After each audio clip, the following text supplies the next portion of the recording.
કહું કે 3 મહિના પહેલા 4 મહિના પહેલા આપણે વાવની હાલત જોઈ, આખું વિપક્ષ તો કે વાવમાં, આખો સરકાર તો કે વાવમાં, એટલે આપણે એવું હતું કે વાવને જ સૌથી વધુ વિકસિત બનાવી દેશે અને એવું હતું વાવમાં જ મોટી સમસ્યા છે. આજે સાહેબ આપણે વાવમાં જઈને પૂછીએ ને કોઈને રસ નથી, સ્વરૂપજી દેખાતો બાકી એ નથી દેખાતા. આજે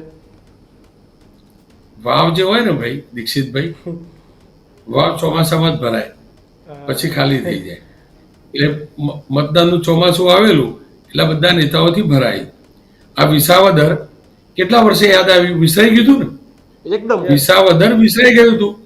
એ જ ભાઈ આ ભૂપતભાઈના પાપે વિસરાયું હતું, એ જ ભાઈ આપણા હર્ષદભાઈ રીબડિયાના પાપે વિસરાયું હતું ને. એ બંને એકબીજાને હરાવ્યા. ભૂપતભાઈ આ કિરીટ, માફ કરજો, હર્ષદભાઈ પેલા કિરીટભાઈને હરાવ્યા.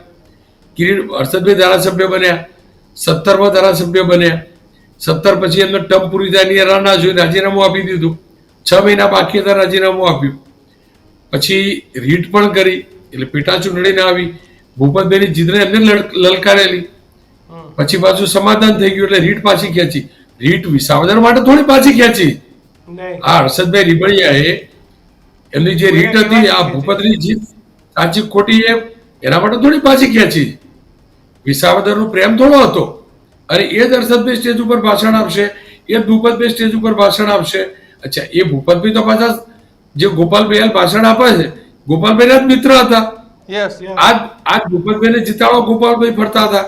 હવે સામસામી આવી ગયા એટલે ગોપાલભાઈ ભૂપતભાઈ ચોર લાગશે, અને આ ભૂપતભાઈને ગોપાલભાઈ ચોર લાગશે, આ હર્ષદભાઈને ગોપાલભાઈ ચોર લાગશે, અને આમાં આંદોલન જોડે સ્ટેજ શેર કરતા હશે. ટૂંકમાં આખી વાર્તા એ છે, બધા એક જેવા છે ભાઈ.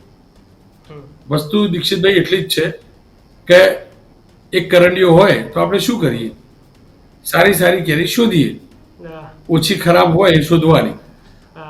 ઓછો ખરાબ નેતા શોધો અને બગાડવાથી બચો. આ રિયાલિટી છે. મિત્રો, આવા જ વિડીયો અને શોર્ટ્સ જોવા માટે આજે જ અમારી ન્યૂઝ રૂમ યુટ્યુબ ચેનલને સબસ્ક્રાઇબ કરો.